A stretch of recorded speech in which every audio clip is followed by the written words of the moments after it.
চিৎকার বলেন নারায়ে তাকবীর। আল্লাহ তাআলা সব ভাইকে কবুল করেন, আমরা পড়ছি আমিন। দুটো ছোট্ট বাচ্চার কথা এর জন্য বললাম, আজান দিয়ে শুরু করেছে। আর এই আজানই এক সময় যখন হযরতে বেলাল রাদিয়াল্লাহু তাআলা আনহু দিচ্ছিলেন, আমার নবীজি সাল্লাল্লাহু আলাইহি ওয়াসাল্লাম বসা ছিলেন। আল্লাহর নবীর সাহাবী বিলাল আজান দিচ্ছেন। বিলালের আজান শুনে গুটি কয়েক কাফেরের ছোট্ট ছোট্ট বাচ্চারা আজানের সাথে সাথে বিলালকে ভাঙাইতেছে। কি করতেছে? বিলাল বলে আল্লাহু আকবার, আল্লাহু আকবার। বিলালকে ভাঙানোর জন্য কাফেরের বাচ্চারা বিলালকে ব্যঙ্গ করে বলে আল্লাহু আকবার, আল্লাহু আকবার।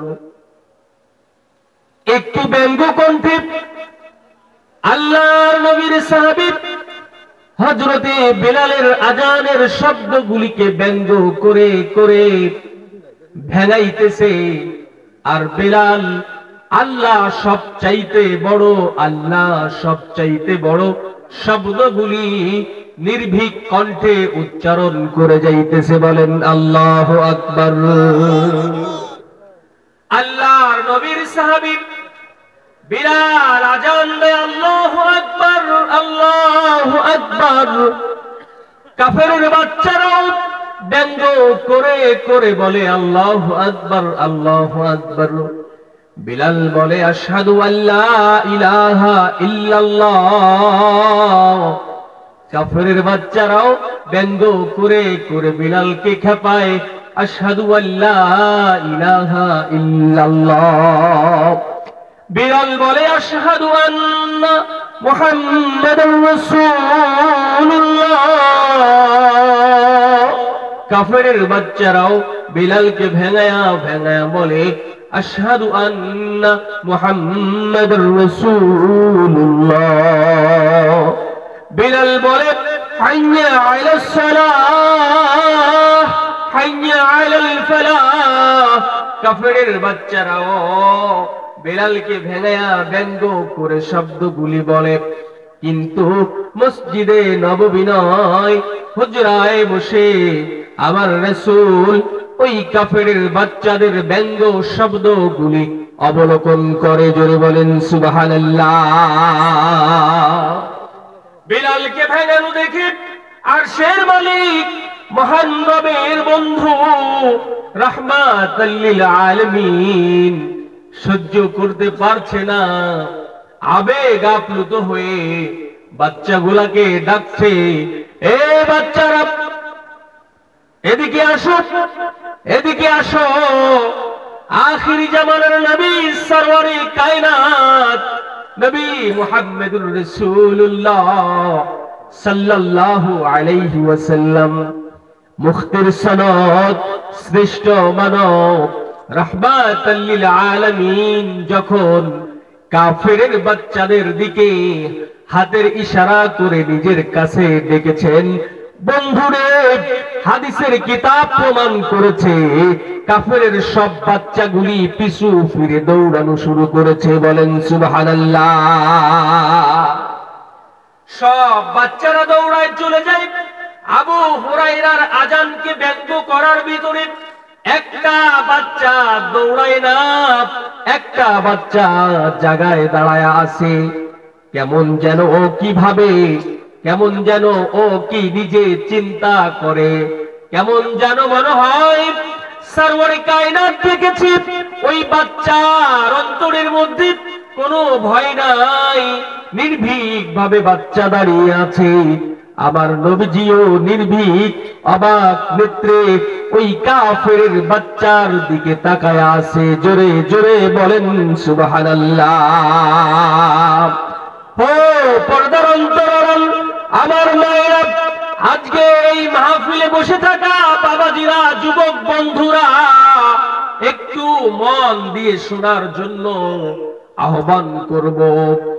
এই কাফেরের বাচ্চা দাঁড়িয়ে আছে, আমার নবীজি হাতের ইশারায় ওই বাচ্চাটাকেও ডাকতেছে, কিন্তু লড়েও না, চড়েও না, লড়েও না, চড়েও না, এদিকেও তাকাই না, ওদিকেও তাকাই না, রাহমাতাল লিল আলামিনের চোখের দিকে চোখ রেখে বাচ্চা ঘুরে দাঁড়ায় তাকায় আছে। বলেন সুবহানাল্লাহ। আমার দয়ার নবী, প্রিয় নবী, আখির জামানার নবী, মুক্তির সনদ, রাহমাতাল লিল আলামিন, সরওয়ারে কায়নাত বাচ্চাকে আঙ্গুলের হাতের ইশারা দিয়ে বলতেছে, আসো, কাছে আসো, কাছে আসো। বাচ্চা গুটি গুটি পায়ে আল্লাহর নবী মুহাম্মদুর রাসূলুল্লাহ সাল্লাল্লাহু আলাইহি ওয়াসাল্লামের কাছে গুটি গুটি পায়ে আগাইতেছে। বলেন সুবহানাল্লাহ।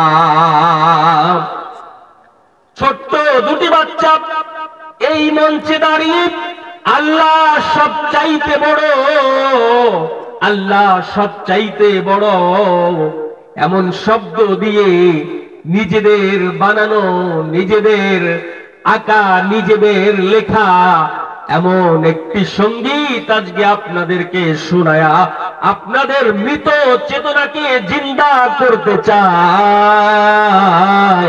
ও পৃথিবীর মানুষ, একটা বিশ্বাস দিলের মধ্যে লাগায়া যাও, পৃথিবীর বুকে সব থেকে বড় যে তার নাম কি? সব থেকে বড় যে তার নাম আল্লাহ। আর আল্লাহ হইলেন এমন এক জাত, এমন এক সত্তা, এমন এক রব, এমন এক মালিক, যেই মালিক পৃথিবীর সমস্ত ক্ষমতাকে মাইনাস করে মালিক যা চান সেকেন্ডের মধ্যে প্রতিষ্ঠা করতে পারেন। জোরে বলেন ঠিক কি ঠিক না? বাচ্চা বলল আল্লাহু আকবার। হে কাহালপুরের মানুষ, জেনে নাও, ওর ভাষায় আপনাকে ডাকে হে দাদু, তুমি বুঝে নাও, হে বাবা তুমি বুঝে নাও, হে খালা, হে মা তুমি বুঝে নাও। আমার কচি নাবালক ফেরেশতাতুল্লাহ হৃদয় থেকে মুয়াজ্জিনের মিনারকে উদ্ভাসিত করে আজান ছুড়ে দিয়ে বলে, দুনিয়ার মানুষ তোমরা বুঝে নাও, সব থেকে বড় হইল আমার আল্লাহ। বিলালের আজানেও এই কথারই সাক্ষ্য দেয়। ও কাফেরের বাচ্চারা, ও মুশরিকের বাচ্চারা, দিলের কানটা লাগা শ্রবণ করে নাও। যে আসমানের নিচে তুমি থাকো, যে জমিনের উপর তুমি আঁকো, যেই বাঁচা বাতাস তুমি ভোগ করো, এই সমস্ত সত্তার একচ্ছত্র মালিকানা আমার আল্লাহ। কিন্তু বাচ্চাগুলার ঈমানদারের ঘরে জন্ম না হবার কারণে, ঈমানওয়ালা মানুষের তত্ত্বাবধানে লালিত পালিত না হবার কারণে বাচ্চাগুলি আজানের শব্দকে ব্যঙ্গ করতেছে। জোরে বলেন ঠিক কি ঠিক না? ধর্মীয় পরিবেশে লালন না হবার কারণে আজানের শব্দগুলিকে ব্যঙ্গ লাগাইতেছে। ও আল্লাহকে না চিনবার কারণে আজানের শব্দগুলিকে ব্যঙ্গ লাগাইতেছে। ও রাসূলকে না চিনবার কারণে ও বিলালকে ভেঙাইতেছে। জোরে বলেন ঠিক কি ঠিক না?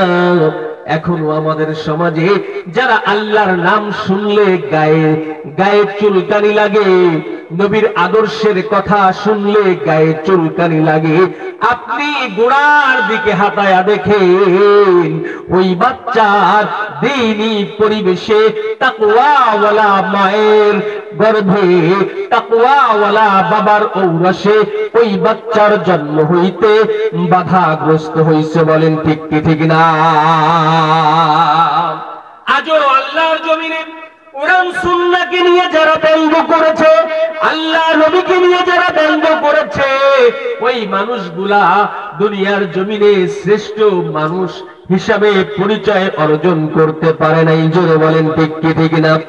মাটি তাদেরকে গ্রহণ করলেও মাটিতে যাবার পরে তাদের জন্য কি ফয়সালা আছে সেটাও জানে আমার আল্লাহ। জোরে বলেন ঠিক কি না? সব বাচ্চারা পালায়া চলে গেল। সব বাচ্চারা চলে যাবার পরে একটা বাচ্চা যায় না, লড়ে না, চড়ে না, সরে না। নবীজি ডাকেন গুটি গুটি পায়ে রাহমাতাল লিল আলামিনের দিকে আগাইতে থাকে। জোরে বলেন সুবহানাল্লাহ। আমার নবীর কাছে আগায়া গেল। আমার নবী জানতে চাইলেন, ছোট রে, তোমার সাথে তো আরো কত সঙ্গী ছিল, তোমার সাথে তো আরো কত বন্ধু ছিল, তোমার সাথে তো আরো কতগুলি বাচ্চা ছিল, সবাই দৌড়ে পালায় গেল। ও বাচ্চা, তোমার কাছে আমি জানতে চাই, তুমি কেন ওই জায়গার থেকে এক বিন্দু লড়লে না, চড়লে না, দৌড়াইলে না, পালাইলে না? জোরে বলেন সুবহানাল্লাহ। ছোট্ট বাচ্চাটাকে আমার নবীজি জানতে চাইলেন, ও ছোট, তুমি কি শব্দগুলা বলতেছিলা? ছোট এখন আস্তে আস্তে একটু ভয় ভাঙছে।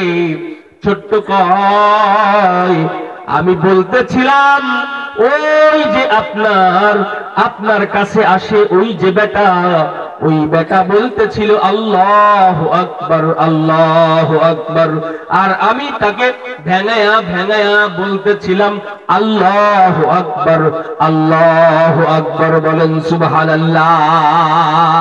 আমার নবী বলেন, ও ছোট, আর আল্লাহু আকবারের পরে কি বলতেছিলাম? ও বলে বলতেছিলাম আশহাদু। থেমে গেছে, আশহাদু বলে থেমে গেছে, ব্রেক হয়ে গেছে, আর বলে না। রাসূল বলেন, ছোট রে, তোমার নিষ্পাপ কণ্ঠে এর সামনের শব্দটা আমাকে একটু শোনাও। বলেন সুবহানাল্লাহ। ছোট বলে না, এদিকে ওদিকে তাকায়, ডাইনে বামে তাকায়। ছোট বুঝতেছে এর পরের শব্দ বড় মারাত্মক। জোরে বলেন ঠিক কিনা? আশহাদু আল্লাহ ইলাহা। ছোট এখন বলে, আমি এই শব্দের সঙ্গে বলতেছিলাম আশহাদু আল্লাহ ইলাহা ইল্লাল্লাহ। ইয়া রাসূলুল্লাহ, আমি বলতেছিলাম আশহাদু আল্লাহ ইলাহা ইল্লাল্লাহ। জোরে বলেন আশহাদু আল্লাহ ইলাহা ইল্লাল্লাহ। নবীজি বলেন, ও ছোট, তারপরের শব্দ কি ছিল? ছোট বলে আশহাদু আন্না, আর বলে না, থেমে গেছে। কারণ এর পরের শব্দ যদি ছোট বলে, ছোট জানে এমন এক সমাজে, এমন এক গোত্রে, এমন এক দেশে আমার জন্ম, যেই দেশের মধ্যে আমি যদি সাক্ষী দেই মুহাম্মদ সাল্লাল্লাহু আলাইহি ওয়াসাল্লাম আল্লাহর বান্দা আর রাসূল, হতেও পারে গর্দানের উপরে আমার মাথা থাকবে না। জোরে বলেন ঠিক কি ঠিক না? ও বন্ধু, কিতাব প্রমাণ করলো ছোট ডাইনে তাকায়, বামে তাকায়, পিছনে তাকায়, সামনে তাকায়, কোন দিক কাউকে দেখতে পায় না। আমার রাসূল বলেন, ছোট রে, ডাইনে বামে তাকায় কি দেখো? ছোট আস্তে আস্তে করে আমার নবীজিকে শোনায় বলে, হে আল্লাহর নবী, আমি ডাইনে বামে তাকায় দেখি কোন মানুষ আছে নাকি? বলেন সুবহানাল্লাহ। ছোট দেখে কেউ নাই। আল্লাহর নবীর সঙ্গে ছোট আওয়াজ করে বলা শুরু করলো, আশহাদু আন্না মুহাম্মাদার রাসূলুল্লাহ। বলেন সুবহানাল্লাহ। এরপরে কি বলছো? ছোট বলো। ছোট বলে, ইয়া রাসূলুল্লাহ, আমি বলেছি হাইয়া আলাস সালাহ। ছোটকে বলে, ছোট বলো, তারপরে কোন শব্দ বলেছো? ছোট বলে, বলেছি হাইয়া আলাল ফালাহ, হাইয়া আলাল ফালাহ।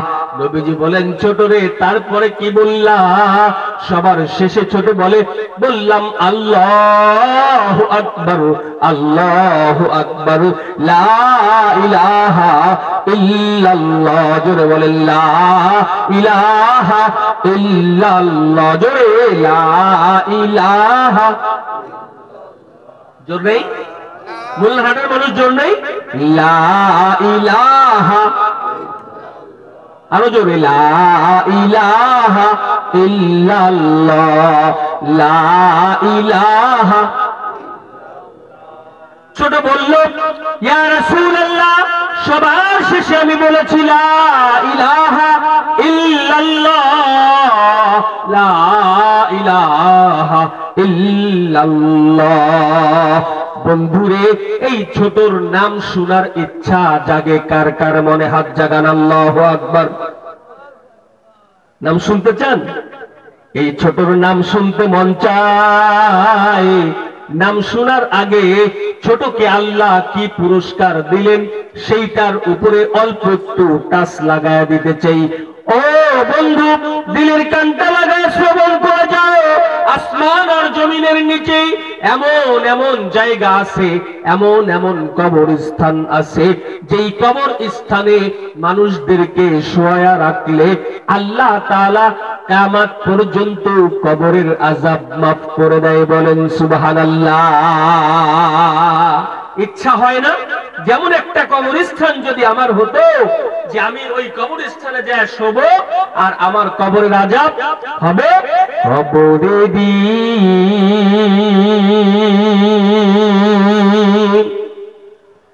আযাব যদি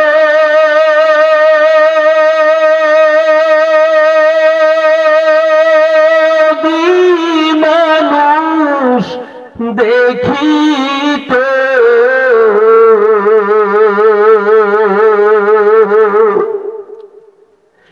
ঘর বাড়ি ছাড়িয়া জলায় থাকিত কবরেরই আযাব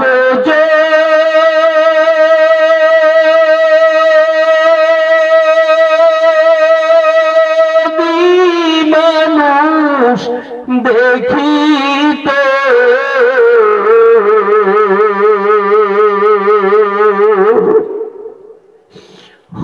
ঘর বাড়ি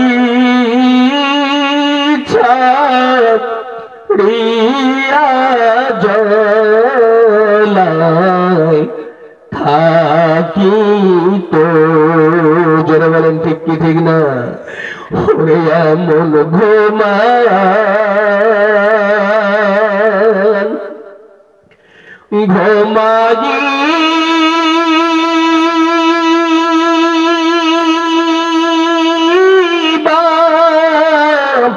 ওরে কবরে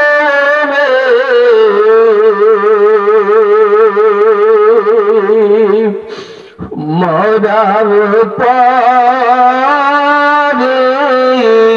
কেউ ডাকবে না তোমারি, মরার পরে কেউ ডাকবে না তোমারি।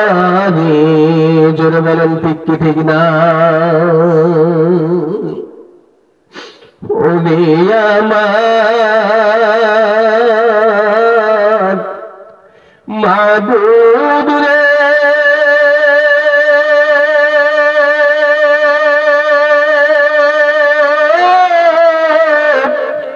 ওরে দয়ার মাওলা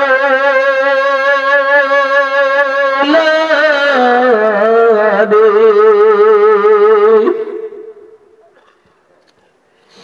তোমারে বুঝি আমরা পাইলাম না, তোমারে এবার আসে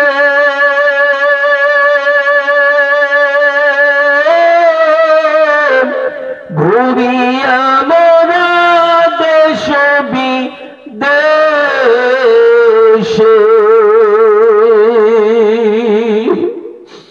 তাকওয়া মসজিদে করলাম বিছানা,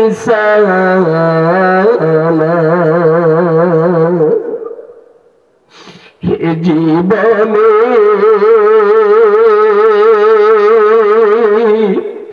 না করি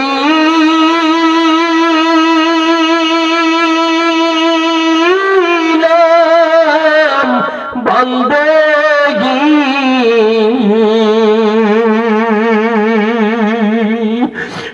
গুনাহ করে কাটাইলাম জিন্দেগি গুনাহ করে কাটাইলাম জিন্দেগি তওবা করে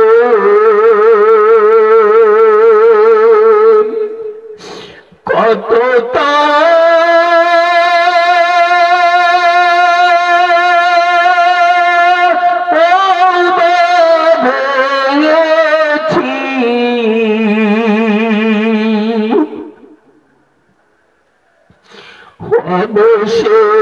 অবশেষে খাঁটি তাওবা করিতেছি সকলেরই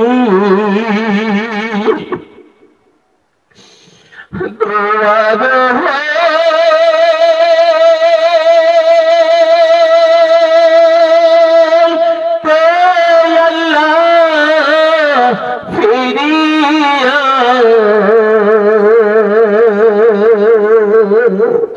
তোমারি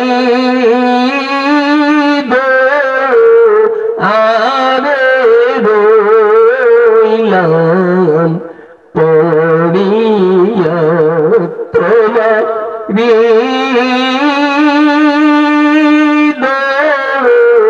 আরে রইলাম পড়িয়া। আল্লাহর জমিনে এত কবরস্থান আছে, তার মধ্যে একটা কবরস্থান হলো রে বন্ধু, যেই কবরস্থানের মধ্যে যদি কোনো মানুষ একবার জায়গা পেয়ে যায়, আমার আল্লাহ কিয়ামত পর্যন্ত ওই কবর স্থানে জায়গা পাওয়া ব্যক্তিকে কবরের আযাব থেকে নাজাত দান করে। বলেন সুবহানাল্লাহ।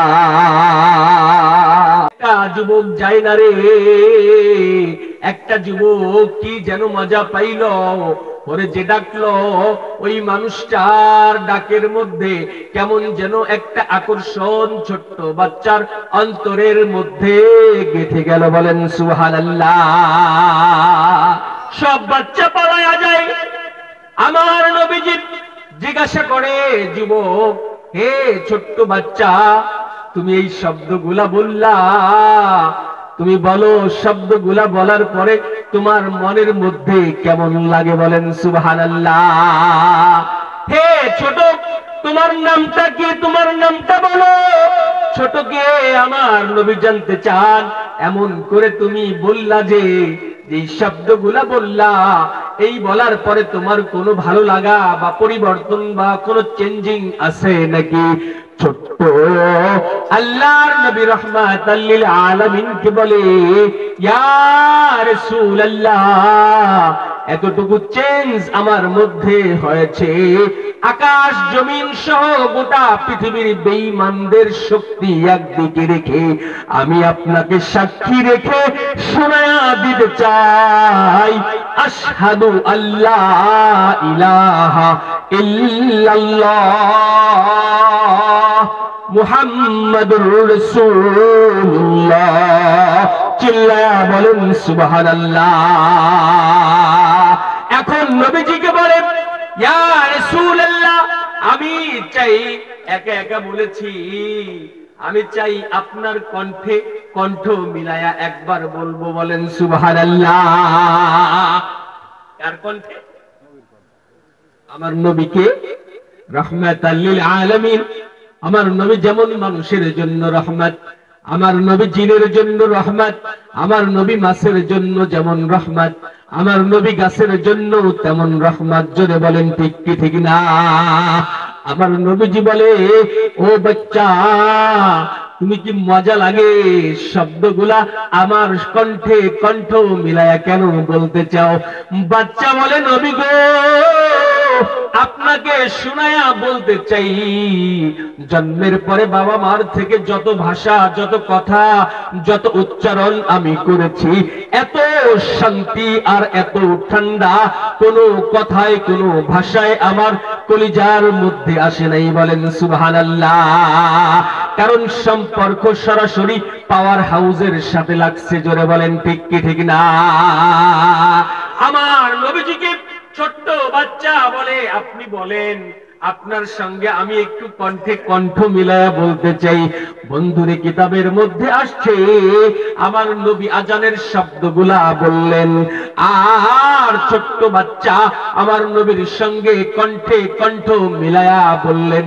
আমার নবী বলেন, ও পৃথিবীর উম্মতেরা, ও পৃথিবীর ছোট্ট ছোট্ট বাচ্চারা, ও ছোট্ট ছোট্ট বাচ্চাদের বাবারা, ও ছোট্ট ছোট্ট বাচ্চাদের মায়েরা, ও ছোট্ট ছোট্ট বাচ্চাদের ভাইয়েরা, ও ছোট্ট ছোট্ট বাচ্চাদের বোনেরা, তোমরা শুনে নাও, ওই বাচ্চা আর কেউ না, পৃথিবীর বুকে এমন একটা কবরস্থান আছে, যেই কবরস্থানে যদি কোনো মানুষ একটু জায়গা পাওয়া যায়, ওই কবরস্থানে ওই জায়গা পানেওয়ালার জন্য কিয়ামত পর্যন্ত কবরের আযাব মওকুফ করে দেওয়া হয়। সেই কবরস্থান যাকে দিয়ে উদ্বোধন করা হয়েছিল, সর্বপ্রথম যেই কবরস্থানে জায়গা পেয়েছিল, সেই জায়গা পানেওয়ালা বাচ্চাটাও ওই বাচ্চা। জোরে বলেন সুবহানাল্লাহ। ও বন্ধু, হাদিসের কিতাবের মধ্যে আসছে বাচ্চার নামটা হইল উম্মে মাহজুরা রাদিয়াল্লাহু তাআলা আনহা। জোরে বলেন সুবহানাল্লাহ।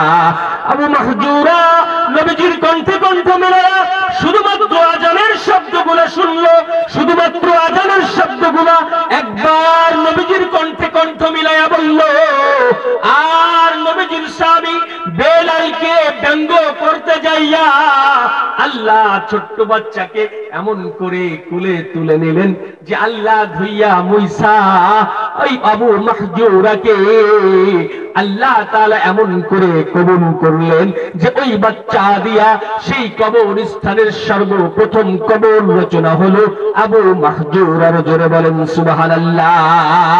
বাচ্চা বলে, ইয়া রাসূলুল্লাহ, আমি যে একা একা শব্দগুলা বলেছি, তার যে একটা টেস্ট, তার যে একটা মজা আমি পেয়েছি, কিন্তু আপনার সঙ্গে কণ্ঠে কণ্ঠ মিলায়া যখন বললাম, আমার কাছে কেমন যেন মনে হলো এই যে কণ্ঠ, এ দুনিয়ার সাধারণ কোনো কণ্ঠ হতে পারে না। এই যে যে শব্দ উচ্চারণ যেই জবান দিয়ে হলো, এই দুনিয়ার সাধারণ কোনো জবান হতে পারে না। এই জবানে, এই কণ্ঠে মধু আর রহমতে ভরপুর আছে। বলেন সুবহানাল্লাহ। ওরে কে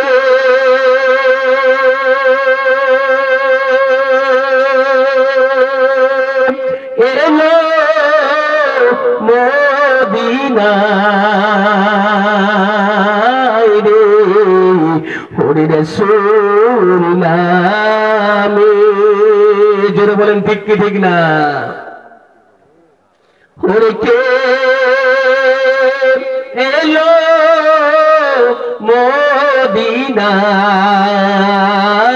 রে, ও রাসূল নামে।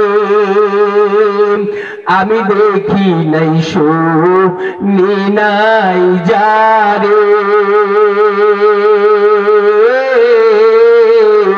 ওরে মানুষে না মানুষের ব্যথা সে। জোরে বলেন ঠিক কি ঠিক না? আমি দেখি নাই শুনি নাই যারে, ওরে মানুষে না মানুষের ব্যথা সে। বাচ্চা বলে, আমন নদীর কথা শুনলে প্রাণ জোড়ায় রে, ওরে রাসূল নামে। ওরে গলা গলাতে তাসবীর মালা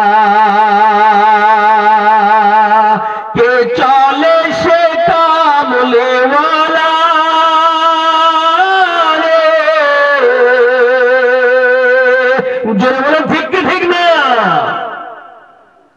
ছোট্ট বাচ্চা বলে আমি এমন কণ্ঠ কখনো শুনি নাই যেই কণ্ঠের সঙ্গে কণ্ঠ মিলানোর পরে আমার অন্তরের মধ্যে এমন ঝড় এসে গেল যেই ঝড়ে আমার অন্তরের ভিতর থেকে জন্মগত কুফরি যন্মগত শিরকি সব ধুয়ে মুছে একত্ববাদের কালিমা পড়ার জন্য প্রস্তুত হয়ে গেলাম বলেন সুবহানাল্লাহ। ও যুবক, আমি যে আয়াতে কারিমা তেলাওয়াত করেছি আমার আল্লাহ ঘোষণা করেছেন কুল ইন কুনতুম তুহিব্বুনাল্লাহ ফাত্তাবিউনি ইউহিব্বুকুমুল্লাহ আগফির লাকুম যুনুবাকুম ওয়াল্লাহু গফুরুর রহিম। আমার আল্লাহ বললেন, ও আমার বন্ধু, ও রাহমাতাল লিল আলামিন, ও আমার প্রিয় নবী, ও আমার প্রিয় হাবিব, ও কিয়ামতের দিবসে সুপারিশ করনে ওয়ালা বন্ধু, আপনার উম্মতদের মধ্যে এক শ্রেণীর পাগল থাকবে, দেখবেন কোরআনের আওয়াজ শুই না মাগরিব থেকে রাত 10টা 11টা পর্যন্ত প্রচন্ড শীতে চাদর পেঁচা বৈশা আছে। ওই পাগলগুলা আমি আল্লাহর মহাব্বত, আমি আল্লাহর ভালোবাসা পাওয়ার জন্য, ওই যুবকগুলা আমি আল্লাহর মহাব্বত, আমি আল্লাহর প্রেম, আমি আল্লাহর ভালোবাসা পাওয়ার জন্য, ওই মাগুলা, ওই বোনগুলা আমি আল্লাহ তাআলার মহাব্বত, আমি আল্লাহর প্রেম ভালোবাসা পাওয়ার জন্য পাগল পারা হইয়া ঘর ছাইড়া দিল, বাড়ি ছাইড়া দিল, ঠান্ডা কেয়ার করলো না, আর কোরআনের প্রতি শ্রদ্ধা দেখাইয়া মাগরিব থেকে সেই গভীর রাত পর্যন্ত বসে থাকলো। তাদেরকে আপনি জানায়া দেন, তাদেরকে আপনি শোনায়া দেন, তারা যদি আমি আল্লাহকে পাইতে চায় তারা যেন আপনি হাবিবের আদর্শের অনুসরণ করে বলেন সুবহানাল্লাহ। আল্লাহ বলেন শুধু আদর্শের অনুসরণ করলে শেষ করে দিব না, তাদেরকে শোনায়া দেন আমি আল্লাহ তাআলা তাদের জীবনের গুনাহগুলোকে মাফ কইরা কইরা নাম ধইরা ডাইকা ডাইকা এই যে শুরুতে দুরুদের আমল করলো আমার আল্লাহ তাআলা রাসূলকে দিয়ে শোনায়া দিলেন। আপনার উম্মতদেরকে জানায়া দেন পৃথিবীর যে প্রান্ত থেকেই একজন নগণ্য হোক, একজন ছোট হোক, বড় হোক, বৃদ্ধ হোক, বৃদ্ধা হোক, যুবক হোক আর যুবতী হোক, যদি আমার নবীজির প্রতি একবার দরুদের আমল করে, কিতাব প্রমাণ করে, ওই ব্যক্তির বংশ মর্যাদা সহ, ওই ব্যক্তির গ্রামের পরিচয় সহ, ওয়ার্ডের পরিচয় সহ, বাপ দাদার বায়োডাটা সহ সোনার মদিনায় আমার রাসূলের রওজায় দরুদের চিঠিকে আমার রাসূলের রওজায় ফেরেশতাদেরকে দিয়ে হাজির করে দেওয়া হয় বলেন সুবহানাল্লাহ। যদি আমি আল্লাহর প্রেম পাইতে চাই, আমি আল্লাহর ভালোবাসায় সিক্ত হতে চাই, বলে দেন তারা যেন আমি আপনি নবীজির অনুসরণ করে, পদাঙ্ক অনুসরণ করে, আমি আল্লাহ খুশি হইয়া আপনার উম্মতদের জন্য পুরস্কার ঘোষণা দেই। আল্লাহু গফুরুর রহিম। আমি প্রতিটি বান্দার ইঞ্চি ইঞ্চি নয়, ইঞ্চি ইঞ্চি নয়, তার পা থেকে মাথা পর্যন্ত যত গুনাহ রাশি ছিল, পাপ রাশি ছিল, আমি আল্লাহ রাজি আর খুশি হইয়া ওই বান্দাকে মাফ কইরা জান্নাতের সুসংবাদ জানায়া দেব বলেন সুবহানাল্লাহ। ও যুবক, ছোট্ট একটা ঘটনা মনে পড়ে গেল, ছোট্ট একটা কথা, ছোট্ট একটা কথা। হযরতে আবু বকর রাদিয়াল্লাহু তাআলা আনহু আল্লাহর নবীজির বাল্য বন্ধু ছিলেন। এই আবু বকর আল্লাহর নবীজির গর্থের বন্ধু ছিলেন। এই আবু বকর আল্লাহর নবীজির হিজরতের সাক্ষী, ঠিক না? এই আবু বকরের নবীর প্রেম এতটা বেশি ছিল, নবীকে মহব্বত এতটা বেশি করত, গর্তের মধ্যে যখন আবু বকর আমার নবীজিকে নিয়ে আশ্রয় নিয়েছে, ওই গর্তের ভিতরে অনেকগুলা ছিদ্র আছে, একটা সাপ একটা সাপ রাহমাতাল লিল আলামিনকে দেখবার জন্য ওই গর্তের মধ্যে 1 মাস নয়, 1 বছর নয়, 1 যুগ নয়, যুগের পর যুগ মেসেজ পেয়েছে আব্দুল্লাহর ছেলে শ্রেষ্ঠ সন্তান মুহাম্মদুর রাসূলুল্লাহ সাল্লাল্লাহু আলাইহি ওয়াসাল্লাম এই রাস্তা দিয়ে যাবে। আর ওই সাপটা আমার নবীকে দেখে একটু শব্দের মধ্যে ধন্য সাপে পরিণত হবে। বলেন সুবহানাল্লাহ। গর্তের মধ্যে বসে গেছে, গর্তের মধ্যে বৈশা ছিদ্রগুলি দেখছে। নবীজির প্রেমে, নবীজির ভালোবাসায়, নবীজির মহাব্বতে আবু বকর তার গায়ের জামাগুলি টুকরো বিটুকরো করে কাপড়গুলি দিয়ে ছিদ্রগুলিকে বন্ধ করে করে রাখছে, যাতে নাকি একটা পিপিলিকাও আমার নবীজির গায়ে একটু মাত্র কষ্টের কারণ না হয়। জোরে বলেন ঠিক কিনা? একটা ছিদ্রে আবু বকর নিজের পাটাকে দিয়ে বন্ধ করে রাখছে। সাপ তো খুঁজতেছে, আখির জামানার নবীকে একটু দেখে ধন্য হয়ে যাব, আমি সাপের মধ্যে একটা দামি সাপে পরিণত হব। কালকে আমাদের মাঠে আমার নবীজি আমাকে সঙ্গী করবে। এত তামান্না, এত ভালোবাসা, এত ব্যথা, এত প্রেম, এত মহাব্বত নিয়ে যুগের পর যুগ বসে আছে। আজকে সেই গর্তেই সারার কায়নাত আকে নামদার তাজদারে মদিনা বিশ্বনবী মুহাম্মদুর রাসূলুল্লাহ সাল্লাল্লাহু আলাইহি ওয়াসাল্লাম আশ্রয় নিয়েছে। দেখতে না পারলে আর কলিজায় মানে না। জোরে বলেন ঠিক কিনা? দংশন করতেছে, দংশন করতেছে, দংশন করতেছে, করতে করতে করতে করতে এমন ভাবে দংশাইতেছে, এমন ভাবে দংশাইতেছে। ও যুবক, দিলের কান লাগাও, একটু মন লাগাও, একটু ঘর ছাড়ো, একটু দোকান ছাড়ো, একটু দোকান ছাড়ো, একটু ঘর ছাড়ো, একটু তোমার দিনের মহাব্বত ছেড়ে, তোমার দুনিয়ার ভালোবাসা ছেড়ে আল্লাহর নবীর ভালোবাসার দিকে আগাও। এমন ভাবে ধ্বংসায় ধ্বংসাইতে ধ্বংসাইতে আবু বকর রাদিয়াল্লাহু তাআলা আনহু এর শরীর আর চেহারা মুবারক এত কালো হয়ে গেছে, অসহ্য যন্ত্রণায় চোখের এক ফোঁটা পানি আমার নবীজির দেহ মুবারকের উপরে পড়ছে। জোরে বলেন সুবহানাল্লাহ। পড়ছে তো আমার নবীজি আরাম করতেছেন, উঠে গেছেন। আরাম থেকে তাও ডাকে না, কারণ নবীজি ক্লান্ত, পরিশ্রান্ত, এত পথ, এত দুর্গম, গিরিকান্তার মরুদুস্তর পারাবার লঙ্ঘিত হবে। রাত্রি নিশীতে যাত্রীরা হুঁশিয়ার। এই যে এই পঙ্ক্তির মতো এত দুর্গম গিরিকান্তার পথ ছিল, আবু বকর বুঝছে আবার নবীজি যেন বিন্দু কষ্টের কারণ না হয়। প্রেম কাকে বলে, ভালোবাসা কাকে বলে? আরে আল্লাহ, যুবক রে, প্রেম তো দুনিয়ায় করো, গভীর রাতে চ্যাটিং করো, চ্যাটিং করো, চ্যাটিং করো। শোনা খেয়েছো? শোনা আজকে গোসল করেছিলে? হায় হায়, ও বলছে না প্রচন্ড শীত, গোসল করতে পারি নাই।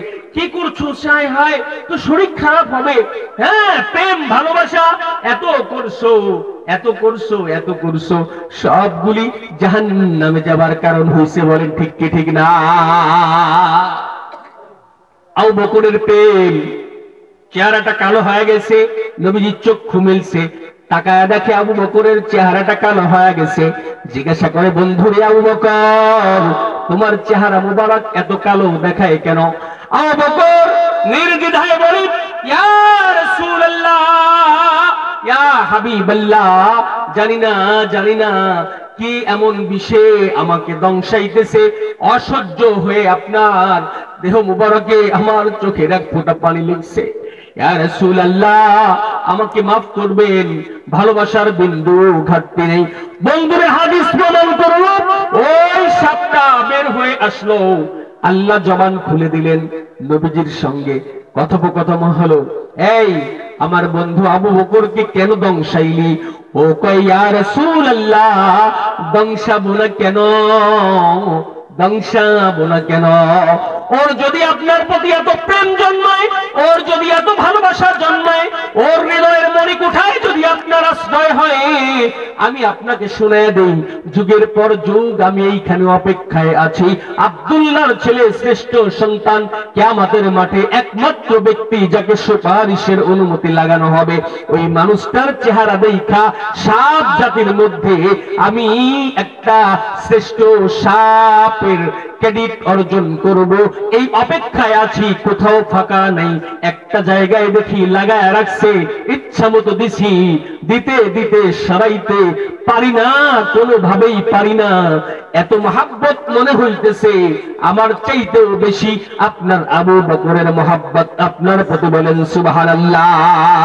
ও যুবক, দিলের কান লাগা শ্রবণ করে নাও, আমার আল্লাহ তাআলা জিবরিল পাঠায় দিয়েছে, আমার নবীজির কাছে আসছে। আয়েশা বলে আসসালামু আলাইকুম ওয়া রাহমাতুল্লাহি ওয়া বারাকাতুহু। আমার নবীজিকে সালাম লাগায় বলে ইয়া রাসূলুল্লাহ, ওই যে যায়, ওই যে চাদর পেঁচা চাদর লাগায় যায়, ওই যে যুবক যায়, ওইটা আপনার আবু বকর যাইতেছে। বলেন সুবহানাল্লাহ। আমার রাসূল জিবরিলকে জানতে চায়, ও জিবরিল, আমার আবু বকরকে কেমনে চিনো? কেমনে চিনলা যে ও চাদর লাগায় যাইতেছে? কেমনে বুঝলা চাদর পেঁচা যাইতেছে? তুমি ওকে কেমনে চিনছো? ও বন্ধুরে, জিবরিল বলে ইয়া রাসূলুল্লাহ, আমি একা চিনি না, শুধু আমি একা চিনি না, আমার আল্লাহ আকাশের সকল ফেরেশতাদেরকে নিয়ে আপনার আবু বকরের ব্যাপারে গল্প লাগাইতেছে। বলেন সুবহানাল্লাহ। সব ফেরেশতাদেরকে নিয়ে আবু বকরের ব্যাপারে গল্প করে কে? যুবক, কে? আল্লাহ গল্প করতেছে। আবু বকর এত ধন্য হয়ে গেছে। ভাই, কারণ কি রে? আবু বকরকে নিয়ে এত গল্প করার কারণ কি? আল্লাহর নবীর ফেরেশতা জিবরিল বলে ওয়াজহান, ইয়া রাসূলুল্লাহ, আপনার আবু বকরের কারণ হলো কয়টা? দুইটা। কারণ কয়টা? জোরে বলেন। ওয়াশাস, কারণ কয়টা? আর কষ্ট দিব না, কারণ কয়টা? কয় ওয়াজহান, আপনার আবু বকর এত দামি হবার কারণ আল্লাহ আরশে মহল্লায় সব ফেরেশতাদেরকে ডাইকা গল্প লাগাইতেছে আপনার আবু বকরকে নিয়া। তাই কারণ কি? আবু বকর এত কি করলো? কয় দুইটা কারণ। কয়টা কারণ? দুইটা কারণ। কয় এক নাম্বার কারণ কি আমাকে শোনাও? কয় এক নাম্বার কারণ হইল, ও যুবক, দিলটা লাগায় শোনো, আব্বারে দিলটা লাগায় শুই না যান, ও মা দিলটা লাগায় শুই না যান, বন্ধে দিলটা লাগায় শোনেন। প্রেম যদি করতে হয় কার সাথে করব? আরো জোরে। আল্লাহর নবীর সঙ্গে প্রেম করব। প্রেমটা যদি আল্লাহর নবীর সঙ্গে হয়ে যায়, আমার নবী বললেন আমি জান্নাতে যাব, কিন্তু তোমাকে আমার সাথে নিয়ে যাব। বলেন সুবহানাল্লাহ। আর প্রেম যদি গভীর রজনীতে পাশের বাড়ির যুবকের সাথে হয়, শয়তান কয় আমি তোমাকে জাহান্নামে ঢুকায়া দেব। যেরকম ঠিক কি ঠিক না? দুনিয়ার ছোট্ট একটু জায়গা, দুনিয়ার ছোট্ট একটা সংসার, তাদের কত কি কত জনের জন্য করে। কয় ওয়াজহান, কয় আবু বকরকে নিয়ে আল্লাহ যে গল্প করে, কারণ দুইটা। এক নাম্বার কারণ হইল আবু বকর নামক যুবক দুনিয়ার জমিনে আসবার পরে আপনার আবু বকর নিজেকে সিগারি আলা নাফসিহি। এক নাম্বার হইল আবু বকর কোথাও ঠেইলা আগে যাইয়া জায়গা দখল করতে চায় না। যেরকম ঠিক কি ঠিক না? এক নাম্বারে হইল আবু বকর আসমান জমিনের নিচে যত যুবক আছে না কেন, আবু বকর সবার মধ্যে নিজেকে ছোট্ট মনে করে। কি? নিজেকে ছোট মনে করে। আমার কোনো কেমন যেন যোগ্যতাই নেই, কেমন যেন আমি একাই ভুলে ভরা, কেমন যেন আমি একাই গুনায় ভরা, কেমন যেন আমি একাই অযোগ্য, কেমন যেন আমার এত দোষ। আমি কেমনে সমাজের আর যুবকদের দোষের দিকে তাকাবো? আমার এত দোষ, আমি কেমনে আর একজনের দোষের চর্চা করব? আমি এত অযোগ্য, কেমন করে আর একজনের যোগ্যতার ব্যাপারে কথা উঠাবো? আমি এত নগণ্য, আমি কেমন করে আর একজনকে নগণ্য ভাববো? এক নাম্বার কারণ হইল আবু বকর গর্ব করে না, অহংকার করে না। আবু বকর নিজেকে সবার মধ্যে অযোগ্য আর ছোট মনে করে। বলেন সুবহানাল্লাহ। মানে আবু বকর দাম্ভিক না, আবু বকর অহংকারী না, আবু বকর দাম্ভিকতা দেখায় কোন মানুষকে ছোট বানায় না, কোন মানুষকে অহংকার কইরা অপমান করে না, কোন মানুষকে অহংকার কইরা অপদস্থ করে না। একজনের চেয়ার দেখে ঠেইলা নিজে চেয়ার দখল করে না। জোরে করে ঠিক কি ঠিক না? ওয়াজহান, এক নাম্বার কারণ হইল নিজেকে নিজে ছোট মনে করা। কে কে পারবো আজকের মাহফিল থেকে আমি নিজে অহংকারী বাদ দিয়া, আমি নিজে মানুষের ভুল চর্চা বাদ দিয়া, আমি নিজে মানুষের দোষ চর্চা বাদ দিয়া, আমি আরেকজনের বদনাম শিকায়েত বাদ দিয়া আমি নিজেকে নিজে ছোট মনে করব। আল্লাহকে হাত জাগায় নারায়ে তাকবীর বলে দেখাও, নারায়ে তাকবীর। আরো জোরে নারায়ে তাকবীর।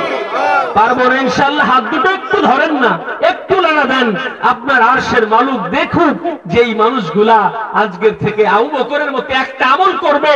ও যুবক, তুমিও যদি করতে পারো, আমার আল্লাহ আবু বকরের মতো তোমার নামটা আরশে মহল্লায় সকল ফেরেশতাদেরকে নিয়ে গল্প লাগাইতে থাকবে। পারবো না ইনশাআল্লাহ? পারবো না ইনশাআল্লাহ? পারবো ইনশাআল্লাহ। এক নাম্বার। নাম্বার দুই, ওয়াজহান। দুই নাম্বার কারণ হইল আবু বকর, দুই নাম্বার যে কারণে আমার আল্লাহ আরশে আবু বকরকে নিয়ে গল্প লাগাইতেছে ফেরেশতাদের মাঝে, আল্লাহ বলেন আবু বকর এত প্রিয় হবার দুই নাম্বার কারণ হইল আমার আবু বকর এত বেশি সূরাতুল ইখলাস পড়ে। সূরাতুল মানে কুল হুসুর, মানে যেরকম সূরাতুল ইখলাস পড়ে। এত বেশি সূরা ইখলাস পড়ছে আমার আবু বকর, প্রতিদিন বারে এক এক খতম। আবু বকরের আমল নামার পৃষ্ঠা উল্টায়া দেখা যায় হাজার হাজার নয়, শত শত নয়, মিলিয়ন বিলিয়ন নয়, অক্টেলিয়ন নয়, অগণিত অগণিত অগণিত কোরআন খতমের সওয়াব আমার আবু বকরের খাতায়। বলেন সুবহানাল্লাহ। দুই নাম্বার কারণ দিয়া দেই, আমার নবীজির ভাষায় একবার সূরা ইখলাস পড়লে কয় পারা? আরে জোরে বলেন না, কয় পারা? রাগ হইতেছে? ছেড়ে দিচ্ছি এক্ষুনি। কয় পারা? আর একটু জোরে, কয় পারা? দুইবার পড়লে? আরো জোরে বলেন। তিনবার পড়লে 30 পারা। কয় হুজুর রেফারেন্স কি, দলিল কি? আমার রাসূল বললেন সাহাবায়ে কিরামদেরকে তোমরা সবাই বসবা, আমি আসবো, আমি আয়েশা তোমাদের মাঝে নিজে কোরআন খতম শোনাবো। বলেন না সুবহানাল্লাহ। সাহাবায়েরা পাগল হয়ে বসে আছে। আমি যদি আপনাদেরকে এখন বলি আব্বা, ও যুবক ভাই, ও মা, ও বোন, আপনারা সবাই বসেন, দেখবেন এখন এইখানে আল্লাহর রাসূল আয়েশা কোরআন তেলাওয়াত শোনাবে, কেউ বাড়ি যাবেন? নামাজ একত্র যদি নাও পড়ি, ওই পাগল আবার নবীজির কোরআন তেলাওয়াত করবে, সব বসে যাবে। জোরে কোন ঠিক কি ঠিক না? বাংলার জমিনের তাওহীদি জনতা নামাজ ঠিকমতো পড়ুক আর না পড়ুক, কোরআন তেলাওয়াত করতে জানুক আর না জানুক, আল্লাহর নবীকে নিয়ে এই পবিত্র জমিনে কটূক্তিকারীদেরকে জায়গা আগেও দেয় নাই, এখনো দেয় না, ভবিষ্যতেও হবে না, কবর রচনা হয়ে যাবে। বলেন ঠিক কিনা? সব করনেওয়ালা জাত কে? সব করনেওয়ালা জাত আল্লাহ। মুসলমান কোরআনের কাছে, সুন্নাহর কাছে, আল্লাহর কাছে, রাসূলের কাছে এত বেশি দুর্বল, এত বেশি দুর্বল। নামাজ পড়ে না কত, কিন্তু আমার নবীকে গালি দিছো, ক্ষমা নাই, খুন। আরে নামাজ পড়ে না কত, কোরআন নিয়ে ব্যঙ্গ করছো, ক্ষমা নাই, রক্ত দিয়ে দে। যারা বলেন ঠিক কি ঠিক না? এটা বাঙালি জাতি। বাঙালি জাতির মধ্যে 92-94% মুসলমান, নামাজির পার্সেন্ট যদি হিসাব করা হয় অত না, কিন্তু বাংলার জমিনে কোন স্বৈরাচারের জায়গা হয় নাই। বলেন ঠিক কিনা? কোন খোদাদ্রোহীর জায়গা হয় নাই। বলেন ঠিক কিনা? কোরআন সুন্নাহ বিরোধী কোন শত্রুর জায়গা হয় নাই। বলেন ঠিক কিনা? আর হবেও না, কোশ্চিন কালেও না, যতদিন পর্যন্ত এই আকাশের নিচে, যতদিন পর্যন্ত এই মাটির উপরে আল্লাহু আকবার আবু তাকবীরের মতো আল্লাহু আকবারের ধ্বনি উঠবে, হাইয়া আলাস সালার ধ্বনি উঠবে, হাইয়া আলাল ফালার ধ্বনি উঠবে, ততদিন পর্যন্ত এই জমিন আল্লাহ, রাসূল, ইসলাম, কোরআন সুন্নাহর জন্যই উর্বর থাকবে। জোরে বলেন ঠিক কি ঠিক না? উর্বর থাকবে। রাসূল বললেন আমি কোরআন তেলাওয়াত শোনাবো, তোমরা সবাই শুনবা আমার জবান থেকে। আমি 30 পারা কোরআন শোনায়া তোমাদেরকে খতম শোনাবো।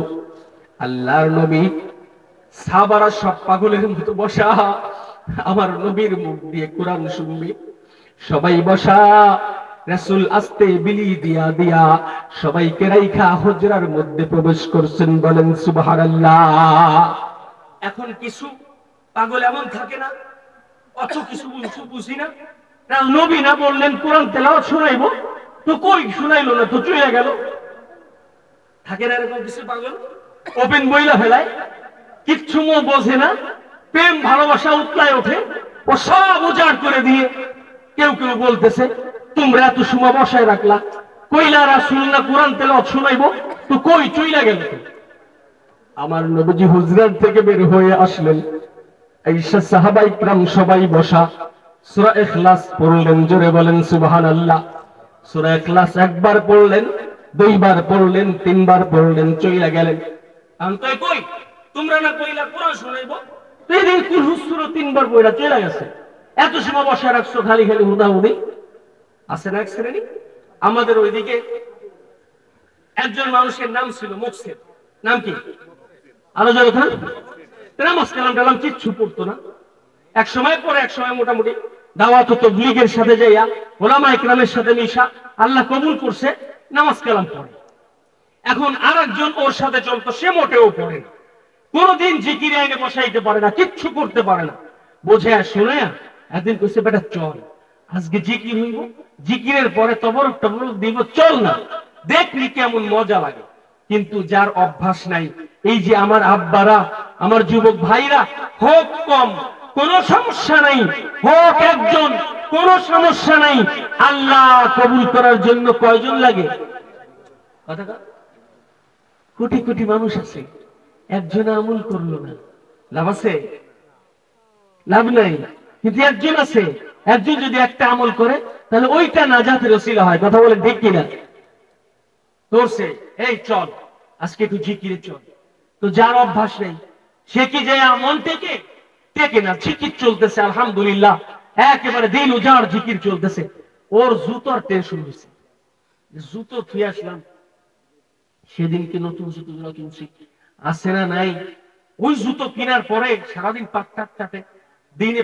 আমি বাস্তব কথা বলতেছি, গল্প না, আমাদের চাচা হইতো, তা ওই দিনে জুতা তো পড়তে পারতো না, রাত্রে আইসা কেটস পড়তো, ওইরা শুইতে যেত, তাহলে চাচি বলতো তুমি পাগল টাগল না, রাত্রি মানুষ কেটস পরে শোয়, ওই ধুম ধুম করে মারতো, এই সারাদিন পড়তে পারবো না, রাত্রি এসে একটু পড়তে পারবো না তোর জ্বালায়, মানে এইরকম খামখেয়ালি ছিল। তো নিয়ে বসাইছে, জুতার টেনশন হয়েছে, আরে জুতা কি হইল, বাইরে আসছে, আসে ধরো জুতা কি নেই, যেখান থেকে কি নেই, জুতা নেই। এখন আমার মাথা মতো ঠিক আছে, ও যে কি রাজগার ও কি আর রাখছে, ও সাইয়া মসজিদের দরজায় এইভাবে দুই হাত লাগায় জিকির তো চলতেছে, ও দুই হাত লাগায়া বক একটা দিয়ে এবং সে এ কোন জিকির রে, জুতা তো আমার জোড়াই নাই, মানে কোন জিকির করস তোরা, জুতা তো আমার জোড়াই নাই। আরে ভাই আজকে মুসলমানিয়াত নিয়ে, আজকে মুসলমানের পরিচয় নিয়ে, নামাজ নিয়ে, মসজিদ নিয়ে, মাদ্রাসা নিয়ে আমরা যেই মতভেদ, যেই মত পার্থক্য, ভেদাভেদ চলতেছে, এই জাতির ঈমান চুরি করার জন্য ইহুদি খ্রিস্টানদের মিশন এমন ভাবে লাগছে, এক পর্যায়ে যা দেখবেন ঈমান আপনারটা আর আমারটাই নাই, বলেন ঠিক কি ঠিক না? ভেদাভেদবাদ আমাদের একটাই পরিচয়, আমরা বাঙালি জাতি, আমরা ইসলামের সৈনিক, যারা বলেন ঠিক কি ঠিক না? আমাদের পরিচয় আমরা মুসলমান, হোক সে কালো, হোক সে ধনী, হোক সে গরিব, হোক সে ছোট, হোক সে নেগ্র, আমার পরিচয় কি? আমি মুসলমান। পৃথিবীর যে কোনো প্রান্তে মুসলমান আক্রান্ত হয়, রাসূল বলেন পাগলা ওই প্রান্তে মুসলমান আক্রান্ত হয়েছে, এইখান থেকে যদি তোমার ব্যথা না লাগে তাহলে তুমি মুসলমান না। ব্যথা লাগে? কই লাগে? কই হুজুররা ডাক দিছে, আজকে ফিলিস্তিনি মুসলমানদেরকে মারতাছে, আজকে ইন্ডিয়ায় মারতাছে, চলো বিক্ষোভ হইব। মাই কয় বেটা খালি খালি যাই একা ওই উলের আলাই বালাই বান্দুরের গাড়ি নিয়ে দরকার নাই, চুপচাপ আসি, কামাই রোজগার হরো খাও। কথা কোন ঠিক কি ঠিক না? এটা কি ইমানের আলামত?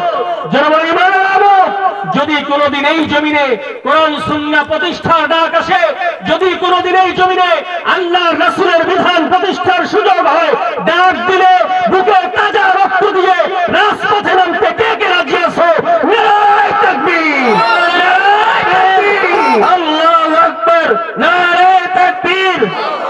হয়তো শাহাদাত, নয়তো খিলাফত, হয়তো শাহাদাত, করলেন, রাসূলের সাহাবারা গবেষণা করতেছে, কি এর কোরআন তেলাওয়াত শোনাইল। আলহামদুলিল্লাহ, আমার নবীজি বের হয়ে আসলেন। পাগল গোলা বোঝে নাই, আমার নবী, আমার আল্লাহর দয়া এত হইল, এই পাগলদের মধ্যেও এমন এমন পাগল থাকবে, ওরে দিন দুনিয়া নয়, ঘর সংসার নয়, জায়গা জমি নয়, পেটের দায়ে হলেও মায়ের সেই ছোট্ট কোল থেকে কোরআনটা শেখার সুযোগ হয় নাই। বলেন ঠিক কিনা? সবাই কোরআন তেলাওয়াত যারা করতে পারে রে, ওই মানুষগুলা কোরআন তেলাওয়াত, কোরআন খতমের সব নিয়ে আল্লাহর আরশের ছায়াতলে আশ্রয় নেবে, আল্লাহর সামনে দাঁড়ায়া যাবে। কিন্তু যাদের সৌভাগ্য হয় নাই, ওদের ব্যথা নিবারণ কি করে হবে? আকাই নামদার তাজেদারে মদিনা সনদ দিয়া গেলেন, আসে বললেন, হে আমার প্রিয় সাহাবারা শুইনা লও, একবার সূরা ইখলাস যদি তোমরা ইখলাসের সাথে পড়তে পারো, আমার আল্লাহ 10 পারা পড়ার সওয়াব দান করবে। বলেন সুবহানাল্লাহ। কয়বার পড়ছি? 3বার পড়ছেন। 3বার পড়ছি, এক খতম তোমাদেরকে শুনাইছি। বলেন সুবহানাল্লাহ। সাহাবারা বলে, ইয়া রাসূলুল্লাহ, যদি নাকি আমরা 4বার পড়ি কি হবে? রাসূল বলেন 40 পারা। যদি কয় 5 বার, রাসূল বলেন 50। যদি কয় 6 বার, রাসূল বলেন 60। যদি কয় 7 বার, রাসূল বলেন 70। যদি কয় 8 বার, নবীজি বলেন 80। যদি কয় 9 বার, নবীজি বলেন 90। যদি কয় 10 বার, নবীজি বলেন 100। কয় পাগল রে, আর দরকার নাই, তুই যদি কিয়ামত পর্যন্ত এমনি গইনা গইনা পড়তে পারস, প্রত্যেক একবারে 10 পারা পড়ার সওয়াব লেখা হবে। আবু বকরের 2 নাম্বার কি? এত বেশি সূরা ইখলাস পড়ছে, আল্লাহ খুশি হইয়া আরশে ফেরেশতাদেরকে নিয়ে গল্প করতেছে। এই কাজটা কি অনেক কঠিন আব্বা? ও ভাই, কাজটা কঠিন? ও মা, কাজ কঠিন? কঠিন তো না। কে কে রাজি আছি আজকের থেকে হাঁটতে ইখলাস, শুনতে ইখলাস, কাজ করতে ইখলাস, যেখানে যাব সূরা ইখলাসের আমল করব? রাজি আছেন ইনশাআল্লাহ? রাজি আছেন ইনশাআল্লাহ? কয়টা আমল দিলাম? জোরে বলেন। 2টা। একটা হইল নিজেকে ছোট মনে করব। দ্বিতীয় নাম্বার, কথা কয় না, আমি কি কবর স্থানে আমার উপরে রাগ? কথা করতে রাগ? এই তো কথা কর না কেন? আমি যদি আপনার ছেলে হইতাম, আমি যদি আপনার ভাই হইতাম, তাহলে কি আপনার একটু ভালো লাগতো না? আমার ছেলেটা কথা বলতেছে, ঘুরতেন আর কইতেন, জানো ওই যে এটা আমার ছেলে। যদি ভাই হইতাম বলতেন যে, এই জানো ওইটা কিন্তু আমার ছোট ভাই। গর্ব করতেন না? তাহলে একটু ভাই মনে করেন, কথা বলেন। কি 2 নম্বর আমল কি? সূরা ইখলাস। বেশি পড়তে পারবো না ইনশাআল্লাহ?